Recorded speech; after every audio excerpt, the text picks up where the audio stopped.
your physiology, the way you show up, has to match the kind of talk you're talking. So can you back up your mouth is basically what it is, right? Welcome to the Sales Made Simple podcast. This podcast is dedicated to helping overwhelmed outdoor living professionals, landscapers, and hardscapers just like you increase your closing rate to over 75% without doubling your workload so you can build a seven-figure business that doesn't need you. I'm your host, Joshua Gillow. Let's dig in.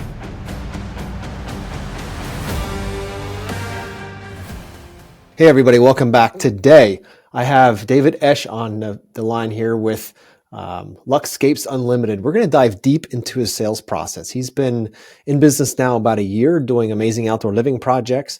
And I want to dive with him into exactly what he's doing to bring those projects on board, how he's creating that client experience, and exactly what he's doing in his business to be successful. So David, welcome to the show. Hey, thanks for having me, Josh. I'm glad to be here. Yeah, I'm excited to have you on here too. And we got to meet last year at Outdoor Living Mastery. And, I'm just excited to see you off and running to the races. And I want to get you on here to go deeper into your sales process. And listeners, that's something I'm going to be doing here more coming up as we're moving forward, is to dive into companies to find out exactly what they're doing. Because you know what? There's always little gold nuggets to be learned from people who are out there pounding the streets, just like you and me, like trying to figure out the best way to work with clients and to serve those clients. So David's going to be working with us today. And David, before we get digging into your sales process, I'd like to get a rough idea of what does an average design build project look like for you? Like what's the ticket number on something like that? Yeah, so we're looking right around, you're looking probably from 10 to 50,000 right now is pretty much okay. Doing some 80,000 jobs, but regular build, you're probably looking at 10 to 50. Somewhere around that range. Perfect. No, it sounds great.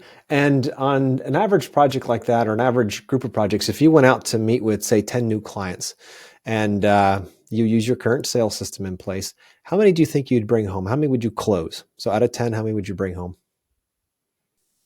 Yeah, so that same day, so I am more and more finding out that the smaller jobs, if I can close them if I can give them a proposal that same day, I'm closing more that same day. So just kind of a new thing that kind of my sales structure showed me, the data showed me. So I'm like, oh, that's kind of interesting. I should probably looking into doing that more now. So, the smaller the project, I would say, we're looking at right around, I think it's, if let's say we do 10, we're probably looking at maybe 2, 3, something like that.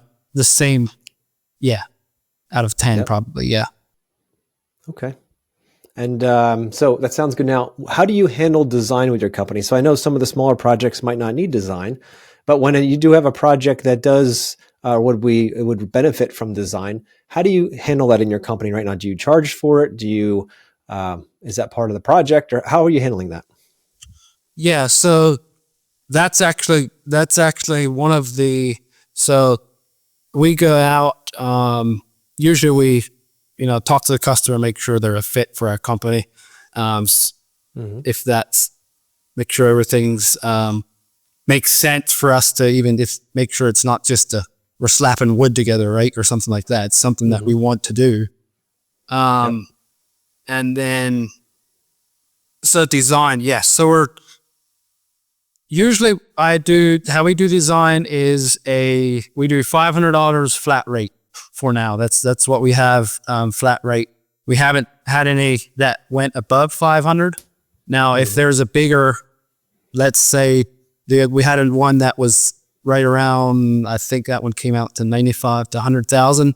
That we subbed the design out just because we needed some help with the designing part of things. And we, one brain, one mind, and one design, one big design like that. It's like, you kind of need more ideas, more people there to kind of show you through. So, usually, we sell that pretty much.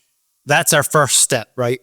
Yep. We don't sell a design every time we go out to a project, but if they are more or less like usually it's either the husband or the wife that is looking for a 3D design. It's barely ever the two.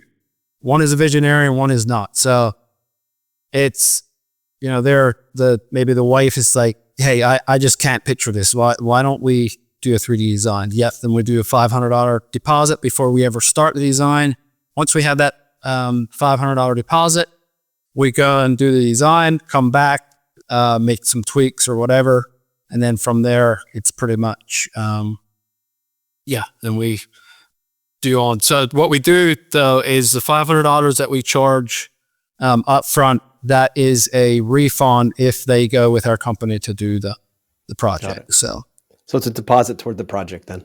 Correct. Yep. That's a great way to build momentum for them to use you and to build momentum in your relationship as well. So that's a great move for sure.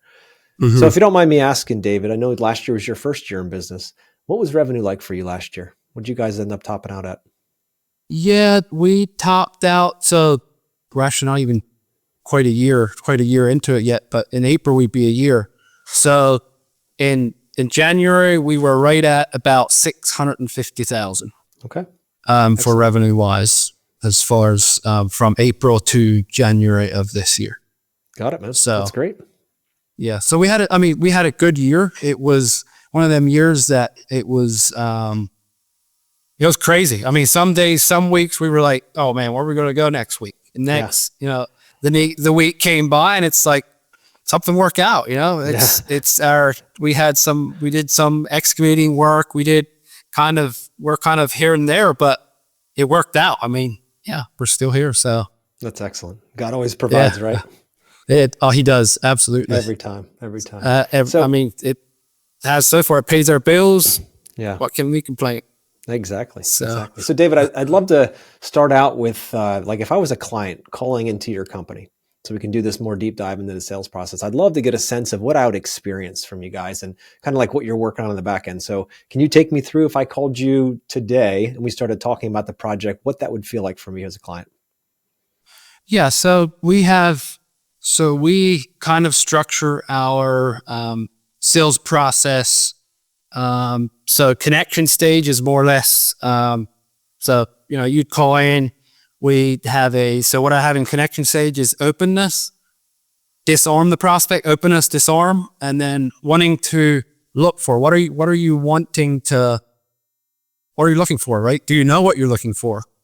And then experience. What has your experience been? Has it been, have you been out there looking for other leads, or did you get other prices, or why didn't you go with that contractor? Or what's going on there? So then, after that, we have we call it like a situation question, questions, connection situation, or situation stage. We're looking for, specifically, what do you have in the space now, right?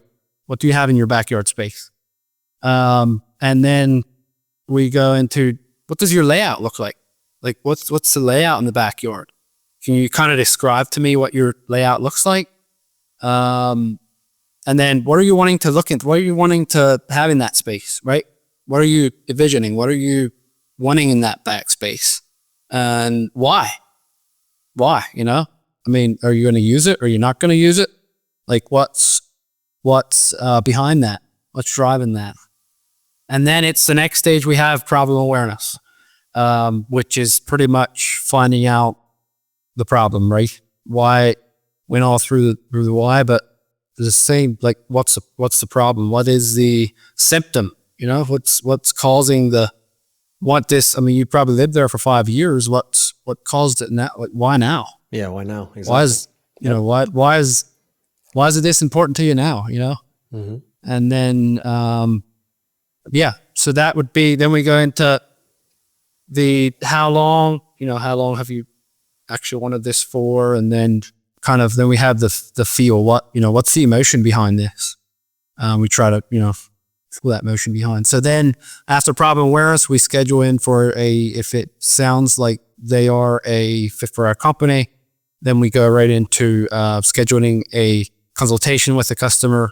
And then we have, sit around and discuss in more detail for the next, what the next steps are. So we're try to be very clear on next steps. Yes. Not just, being there and being like, well, okay, we could probably do this. This is what this will cost. Yep, sweet. Okay, see ya. And if it's like, okay, so we came out here, next steps are design. Next steps are, this is how much the design's going to cost. And then after the design, we go into, we'll talk about that once we have the design. So it's just, the clearer you can make those steps for your customers, or clearer you can communicate those with your customers, it takes the guessing game out of it for your customers. It does. So that's all done. So what you're talking about there, is that all done in the office, all those questions? Yes. So the yes, connection and situation and problem awareness. Yep. That's all done in the office. So when you go out to site after you've done that pre-qualification and it seems like they're a good fit at this point, you have a, somewhat of an inkling of that. So then what happens on site? How does that work on site for you? Yeah. So on site, it's just kind of, so we get there, it's a recap pretty much, making sure that, we have everything recorded, make sure everything's, that we pulled out, of those conversations. And then it's just pretty much a deep dive into, what their problems were. Then it's pretty much just a deep dive there into the recap. And then, pretty much just a deep dive into what they can show me the outdoor space, right? Show me the outdoor space. Did you ever think about this? Or, I didn't. You don't see it when you're in the office. So it's like you get out to the job, you can actually point stuff out to your customers and communicate then on a personal level really more, because you're standing in the backyard and you can take the measurements. You can see if that, if the pool would even make sense in the backyard. If this backyard is too small, then, it's probably not the best idea to just have your whole backyard in a pool, right? Or so, that's how we would, do that in the consultation there. Got it. So, and did I hear you right earlier when you said that consultation on average, you would close 20 to 30% of those types of clients moving through that system? Yes, we would do. Yeah.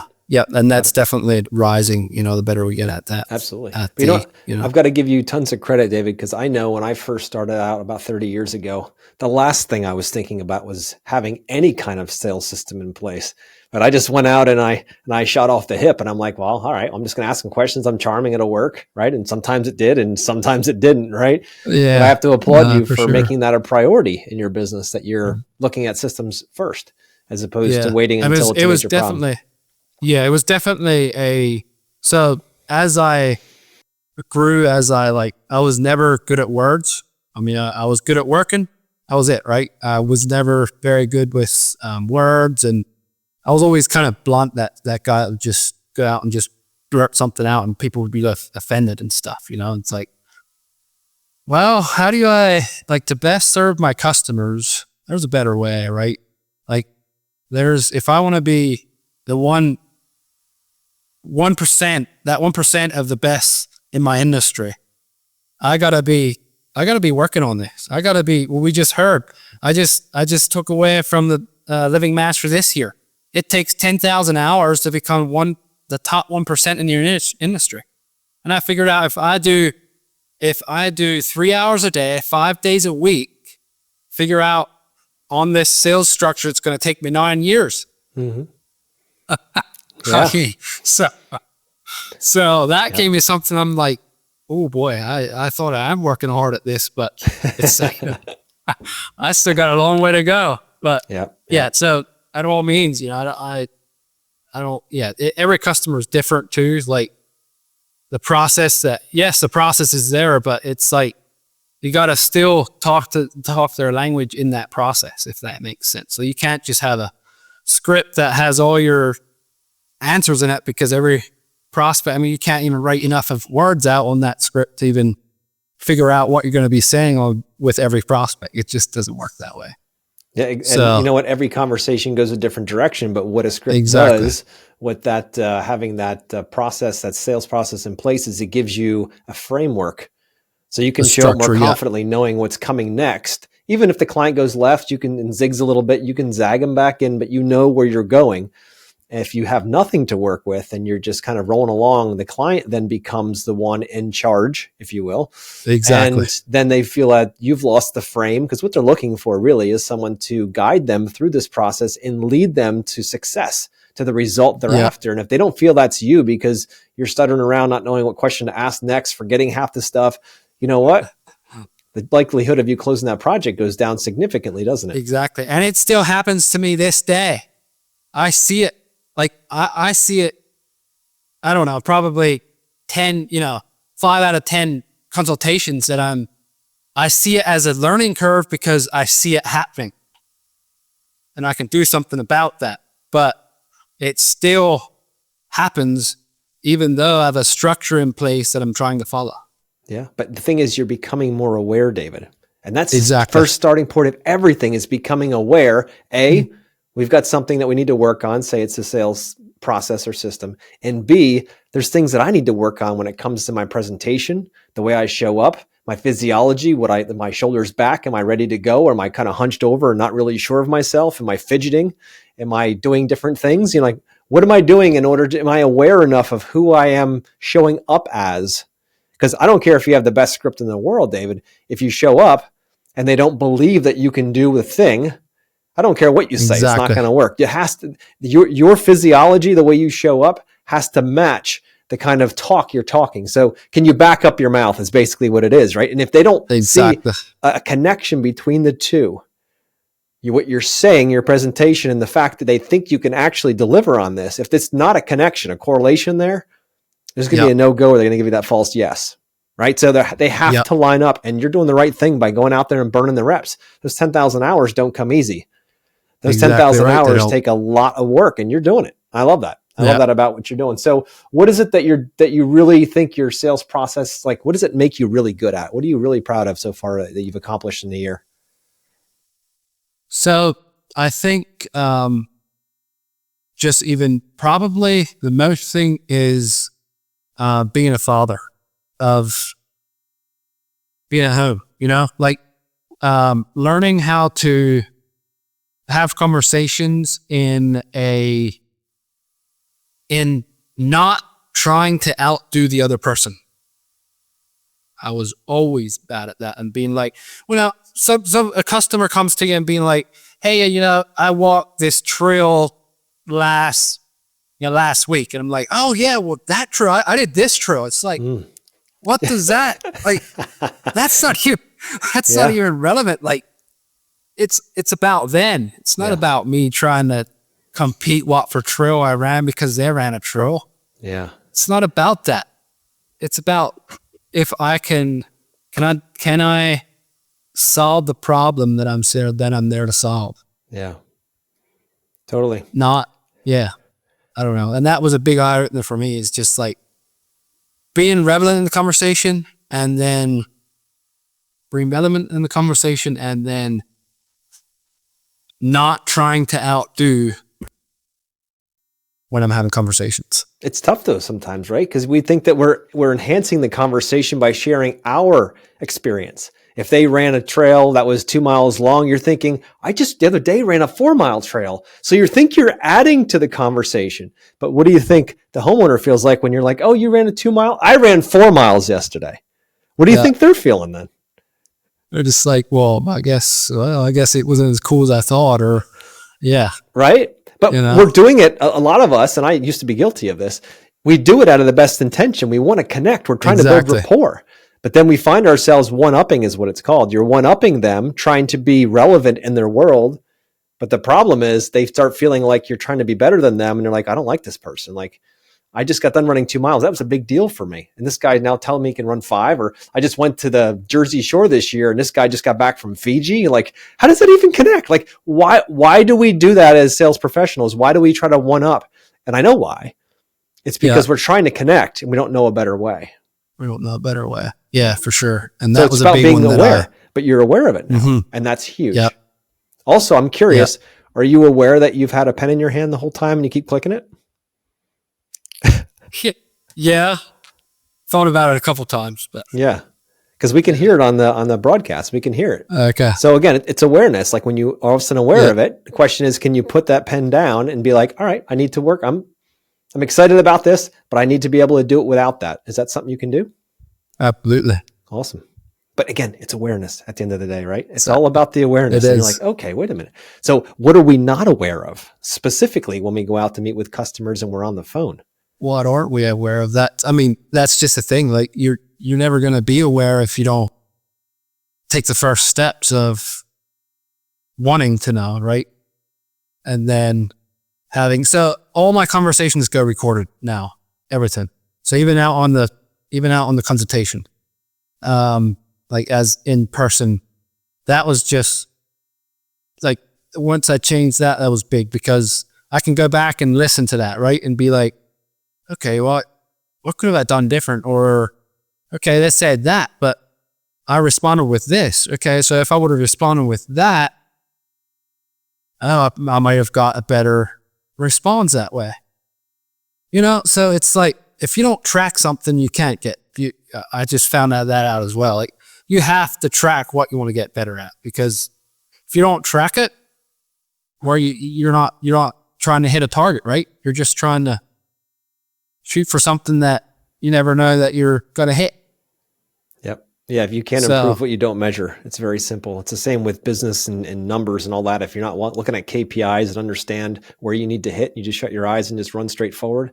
You can't possibly improve without knowing what you need to improve. And the fact that you in your first year already have the guts to record your calls and also record your lives and go back and listen to them. Obviously, you're not going to out trying to sell them. There's none of that stuff. So it's really a matter of just listening for yourself. I recommend anybody out there that's listening to be able to do that, to have the courage to actually want to do better. Because if you can take your sales from 2 to 3 per 10 and get them up to 4, 5, 6, 7, 8 per 10, the only way that happens is by being courageous enough to actually face your fear, which maybe I'm not good at this and I need some help.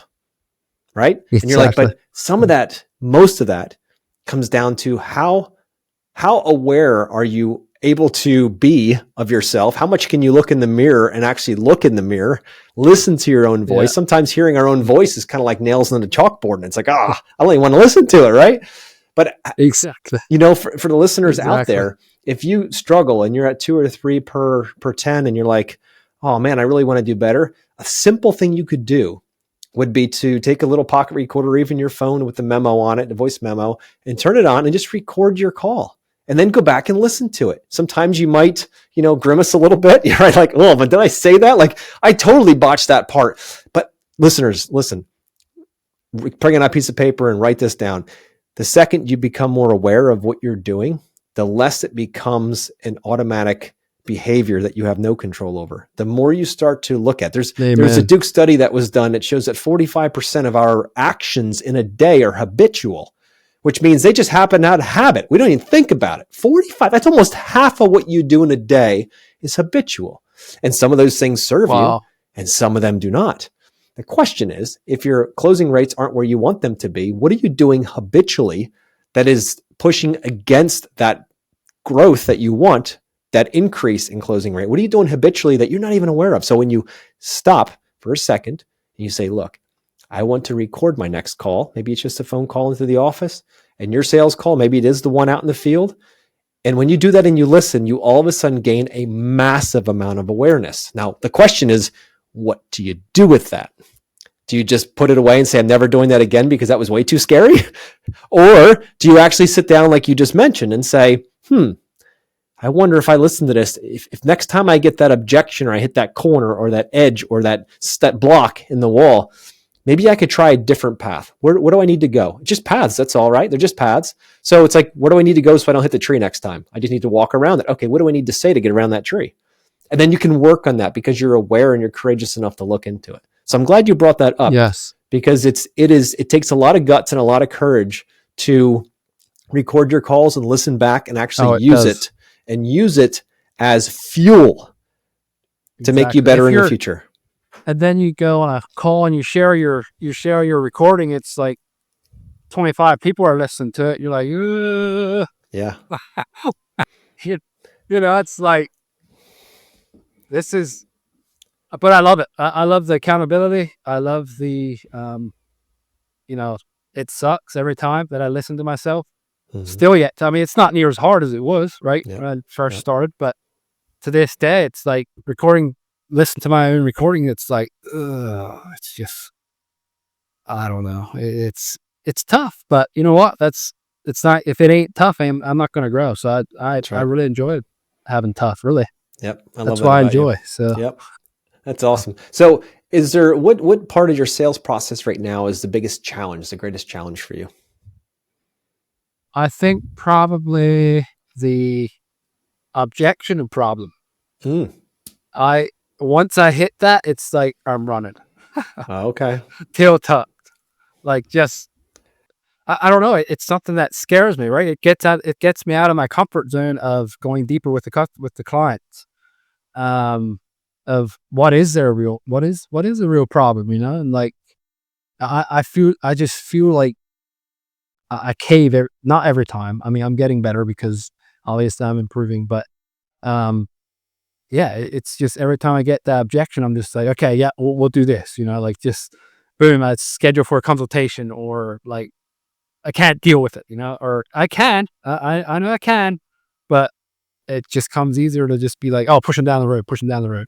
Mm. But So, what's an objection that that you've heard before that you get where you feel like you go that way, where you're observing yourself, kind of go like, "Oh boy, I just give them whatever they want because I don't want to go down that path." probably the most objection is think about it, Okay. or money objection, or spouse objection. Mm. Big Um, three. Yeah.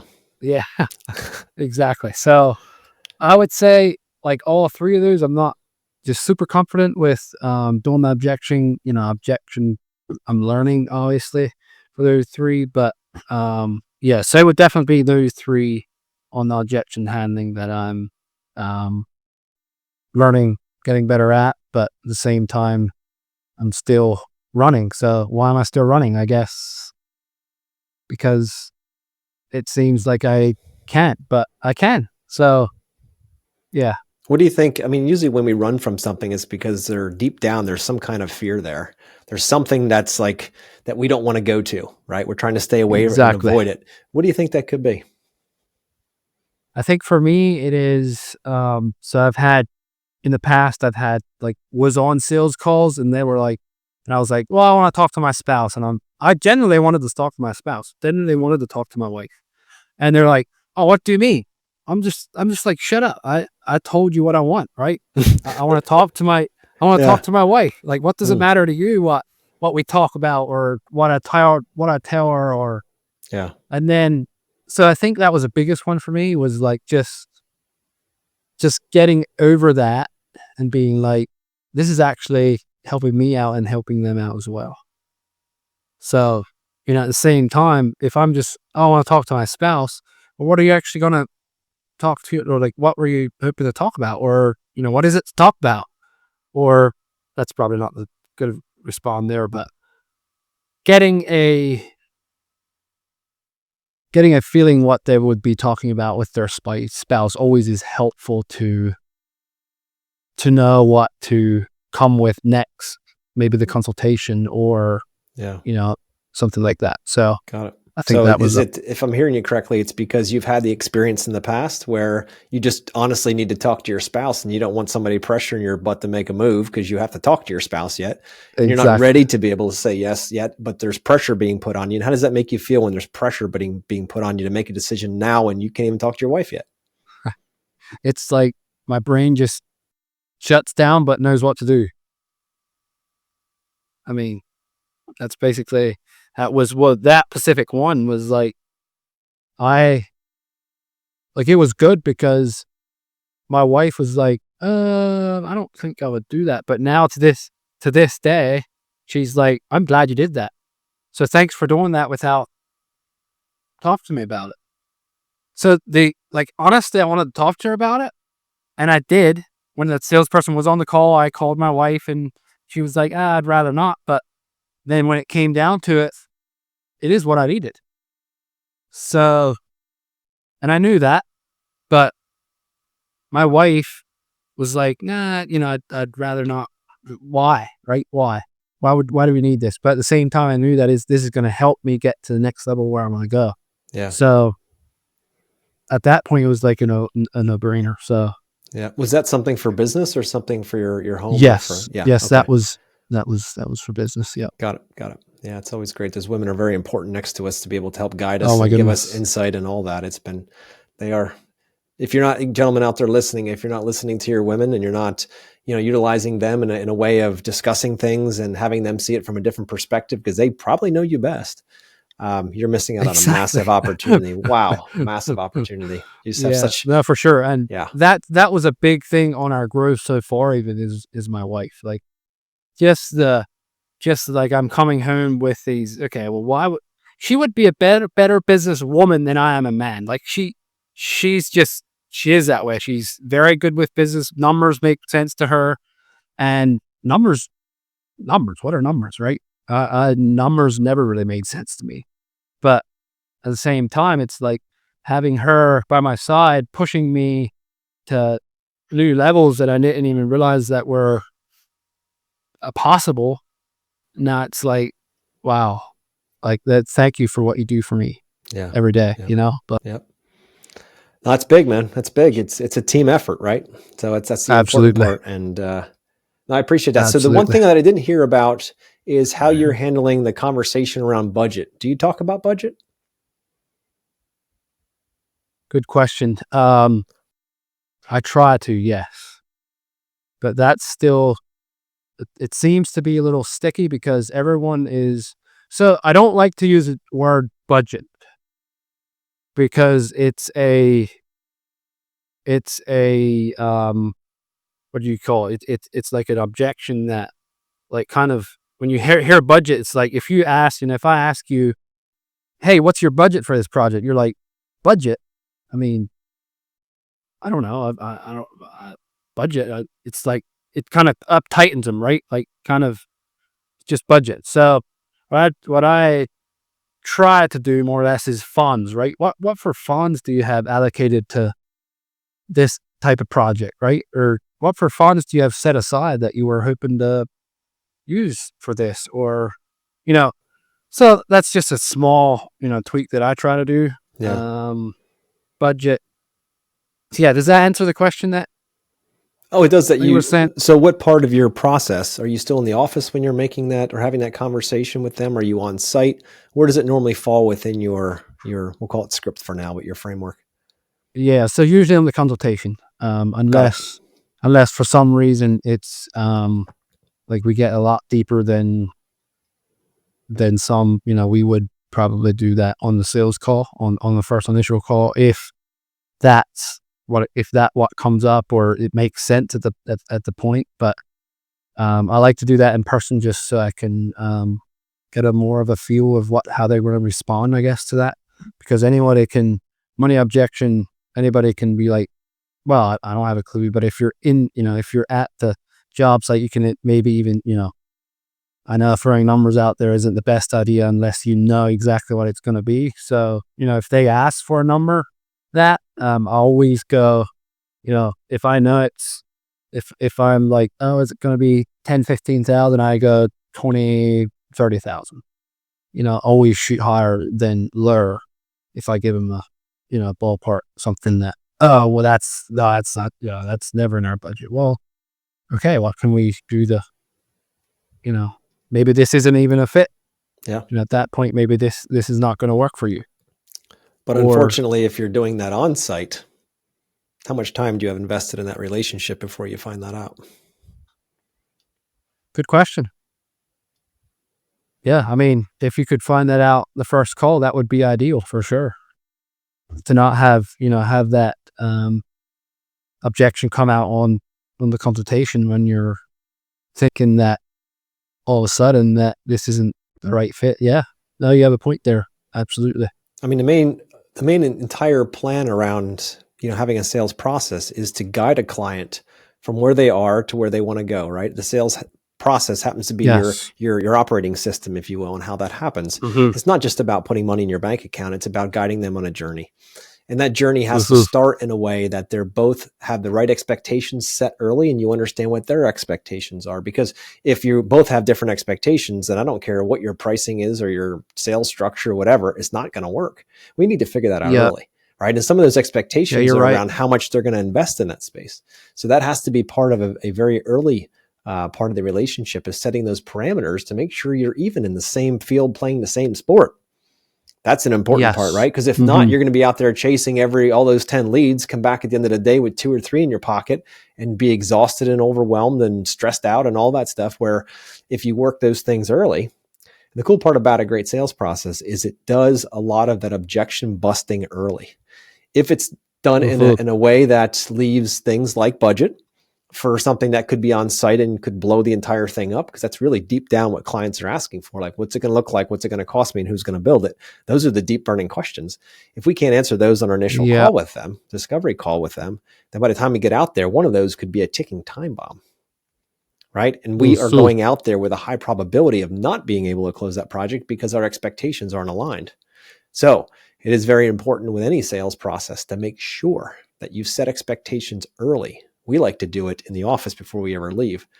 And that's the target, to make sure that is the case, and to make sure both decision makers are on board with everything, including budget, including your design fees, all of that stuff, before you ever turn the key and go out there and meet with them. Because when you do that and you're all on the same page, your chance of actually being able to take that client from where they are to where they want to go significantly increases, i.e. your closing rate increases too.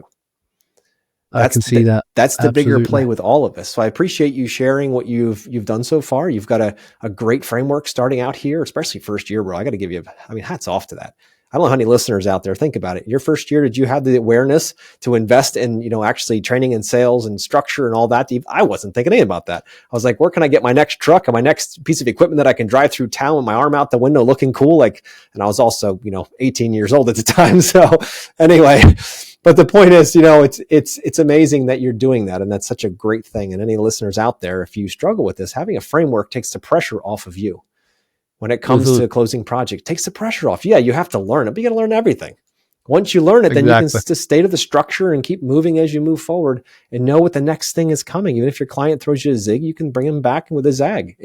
And get them back and make sure you're nailing all those objections early so they don't come up later after you've invested all that time, and find yourself just sitting there with your pockets out and being like, yep, sorry, all that time was wasted. I've got nothing to show for it. So yeah. So any other thoughts you have on your sales system that you want to share with our listeners before we wrap up here? I don't think I have just a whole lot. No. I think I'm going to try to do that. Like I like your, what you were saying there, Josh, as far as the budget on the first call. I'm going to try to shoot for that, a little more on the first call. And, I think that makes a lot of sense on the, budget side of things or fund side of things, that I think I would save a lot of time if I would actually get that budget number out or figure out where they're at with that. I think that would benefit me, business here a lot, I think, as far as wasting time, out on the job site as well. So now here's what I challenge you to do is come up with a way to do it, learn how to do it where they give you a number, your clients give you the number, right? Think about how much stickier it is if it's their number versus you saying, oh, that's going to cost like 50 grand to do. And they say, okay. And you're like, oh, I got a yes, this is great. We can move forward. And they're thinking, I don't got more than 25, but I can't tell this guy that I don't have more than 25. So I'm going to give him a false yes because I don't want a confrontation.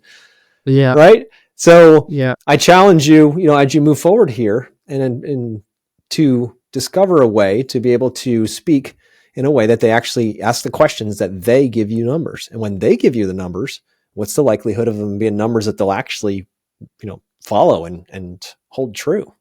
What's the chance? Probably, 100%. Probably. It seems like every time that, they give you a number, it'll probably exceed that number for, depending, on the design. But yeah, no, that makes a lot of sense as far as like the, number side of things, because some customers, like at that point, that kind of stirs up another question, about that structure that I've saw if I did the budget like early on, I got an objection as far as like, well, I don't want to look stupid here. Like you're the one that's the professional, right? Like I don't want to look dumb. I mean, it's probably going to be way too low, or yeah. So that I've got that too, as far as like if I ask for a budget, like I don't want to look stupid. You're the one that's the professional. But at that point, it's all tonality and how you're asking the question. It is. There's a lot of good fundamental things to know about budget. It is its own little animal, and there's a great way to do it. And there's lots of ways that you can botch it up, and that could absolutely cost you at least 2 or 3 out of that 10 if you mess those things up. So instead of 2 or 3 out of 10, you could be at 4 to 5 or 6 if you got the budget conversation, because both client and you want to have that conversation. It's just that both of you don't know how to have it. And it's very awkward for the client. It's very awkward for the contractor. And they both kind of meet like your hands in your pocket, like everything's kind of weird and awkward, and somebody's going to screw it up. Either they're going to go too low, or you're going to shoot too high, or no one's going to talk about it. And the next thing you know, you've got this problem lurking in the background. It's a little ticking time bomb waiting for the design to show up, and then being like, I don't got 50 grand for this. I got 20 grand. He never asked me. What? I can't believe that. I can't. And then they start getting offended because they can't afford it. Let's be honest, right? Yeah. Yeah. So, exactly. And then all of a sudden you've been now labeled in their subconscious mind as the bad guy because you showed them something they want, but they can't afford it. It just sets up this, that's again, we're back to expectations, just sets up this entire situation to be negative for both of you. So this has to happen early in the process, and it cannot be something it cannot be something that just possibly happens or you wing it. It has to be part of it. It has to be tucked deeper into your conversation. It can't be a lead. So I say all of these things. I can totally see that. That's no, that makes sense. Absolutely. So there's definitely timing is a big part, timing of that budget conversation. So. But anyway, David, I appreciate you coming on today. I appreciate you sharing what you're doing. You're doing a great job for year 1, bro. I mean, just keep it up, keep your head down and keep pushing and get those 10,000 hours in, and we'll get you back in a podcast in a couple of years. And I'd love to hear an update as how you're moving, but I love where your heart's at, and I appreciate you coming on. And listeners, hey, if you need help with this, setting up a structure for your projects, and then you need someone to help you with a step-by-step process on how to communicate with customers, to go through all the facets, to set expectations early, to make sure that you can get both Mr. and Mrs. Jones on board with your design fees and also budget before you ever leave the office. That's what we do here at Yes Express. We help people have that conversation. We show you step-by-step, a structured conversation, how to do that so you can get to the yes with much less stress. So David, thanks for coming on. And if you guys need any help, go down to the show notes below and you can book a call with me. And I'd love to talk about what you're doing in your business and how we can help. Join me next episode as I take our interview here with David and break it apart and offer some suggestions on how to make his sales process even better so they can impact and serve more people. Tune in next week.